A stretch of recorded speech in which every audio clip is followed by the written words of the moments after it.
സാമൂഹ്യ സുരക്ഷാ പെൻഷന്റെ വിതരണം ജൂൺ 20 വെള്ളിയാഴ്ച ഇന്നു മുതൽ വിതരണം ആരംഭിക്കുമെന്നാണ് ധനമന്ത്രി കെ.എൻ. ബാലഗോപാൽ അറിയിച്ചത്. എന്നാൽ ഇന്ന് തന്നെ ഗുണഭോക്താക്കൾക്ക് തുക എത്തണമെന്നില്ല. വരും ദിവസങ്ങളിൽ ഗുണഭോക്താക്കൾക്ക് പെൻഷൻ തുക ലഭിക്കുന്നതായിരിക്കും. 62 ലക്ഷത്തോളം വരുന്ന ഗുണഭോക്താക്കൾക്കാണ് പെൻഷൻ ലഭിക്കുന്നത്. 1600 രൂപ വീതമാണ് പെൻഷനായിട്ട് ലഭിക്കുന്നതും. അടുത്ത തിങ്കളാഴ്ചയായിരിക്കും സംസ്ഥാനത്ത് പെൻഷൻ വിതരണം സജീവമാകാൻ സാധ്യതയുള്ളത്. ഗുണഭോക്താക്കളുടെ ബാങ്ക് അക്കൗണ്ടുകളിലേക്കും ചില വ്യക്തികളുടെ വീടുകളിലുമാണ് പെൻഷൻ തുക ലഭിക്കുന്നത്. അതിനാൽ വരും ദിവസങ്ങളിൽ പെൻഷൻ തുക ലഭിക്കുന്നതായിരിക്കും. കൂടാതെ ഈ പെൻഷൻ വിതരണം മുടങ്ങാതെ ലഭിക്കണമെങ്കിൽ മസ്റ്ററിംഗ് ചെയ്യേണ്ടതുണ്ട്. 2025-26 വർഷത്തെ വാർഷിക മസ്റ്ററിംഗ് ജൂൺ 25 മുതൽ ആഗസ്റ്റ് 24 വരെയാണ് നടത്തുന്നത്. ചില സാഹചര്യങ്ങളിൽ മസ്റ്ററിംഗ് തടസ്സപ്പെടാൻ കാരണമായേക്കാം. കൈരേഖ തെളിയാത്തത് അല്ലെങ്കിൽ മറ്റു കാരണങ്ങൾ കൊണ്ട് മസ്റ്ററിംഗ് പരാജയപ്പെടുകയാണെങ്കിൽ അക്ഷയ കേന്ദ്രങ്ങളിൽ നിന്നും മസ്റ്ററിംഗ് ഫെയിൽഡ് ആയതിന്റെ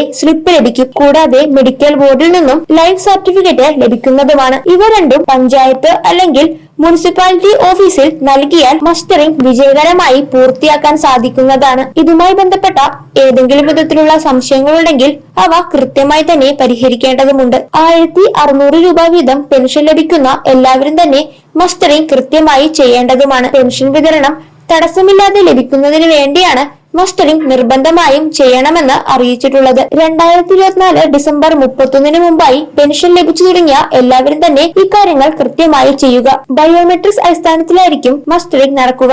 കൈവിരൽ അല്ലെങ്കിൽ കൃഷ്ണമണിയായിരിക്കും സ്കാൻ ചെയ്യുന്നത്. അക്ഷയ കേന്ദ്രങ്ങൾ വഴി മാത്രമാണ് മസ്റ്ററിംഗ് ചെയ്യാനും സാധിക്കുകയുള്ളൂ. എന്നാൽ കിടപ്പ് രോഗികളുണ്ടെങ്കിൽ അവർക്കുള്ള മസ്റ്ററിംഗ് വീടുകളിൽ വന്ന് ചെയ്യുന്നതുമായിരിക്കും. ആ വിവരം അക്ഷയ കേന്ദ്രങ്ങളെ അറിയിക്കണം. മസ്റ്ററിംഗ് ചെയ്യുമ്പോൾ പ്രധാനപ്പെട്ട രേഖ ആധാർ കാർഡാണ്. അതിനാൽ മസ്റ്ററിംഗ് ചെയ്യുമ്പോൾ ഏതൊക്കെ രേഖയാണ് ആവശ്യമായി വരിക എന്നെല്ലാം കൃത്യമായി മനസ്സിലാക്കിയതിനു ശേഷം മസ്റ്ററിംഗ് ചെയ്യാൻ പോകുക. ജൂൺ 25 മുതൽ ആഗസ്റ്റ് 24 വരെ സമയമുണ്ട്. ജൂൺ, ജൂലൈ, ആഗസ്റ്റ് മാസങ്ങളിലെ പെൻഷൻ വിതരണം തടസ്സമില്ലാതെ ലഭിക്കുന്നതുമായിരിക്കും. തുടർന്നുള്ള പെൻഷൻ ആനുകൂല്യങ്ങൾ ലഭിക്കുന്നതിനാണ് മസ്റ്ററിംഗ് ചെയ്യണമെന്നുള്ള നിർദ്ദേശം വന്നിട്ടുള്ളത്. അതിനാൽ തന്നെ 2 മാസത്തിനുള്ളിൽ മസ്റ്ററിംഗ് ചെയ്താൽ മതിയാകും. കൂടാതെ ജൂൺ മാസത്തിലെ പെൻഷൻ വിതരണം വരും ദിവസങ്ങളിൽ ലഭിക്കുന്നതുമായിരിക്കും. ഇതുമായി ബന്ധപ്പെട്ട കൂടുതൽ വിശദാംശങ്ങൾ ശരിയായ രീതിയിൽ മനസ്സിലാക്കാനുമുണ്ട്. മസ്റ്ററിംഗുമായി ബന്ധപ്പെട്ട കൃത്യമായ വിവരങ്ങൾ ശരിയായ രീതിയിൽ തന്നെ മനസ്സിലാക്കിയതിനു ശേഷം 1600 രൂപ വീതം പെൻഷൻ ലഭിക്കുന്ന എല്ലാവരും കൃത്യമായി ചെയ്യുക.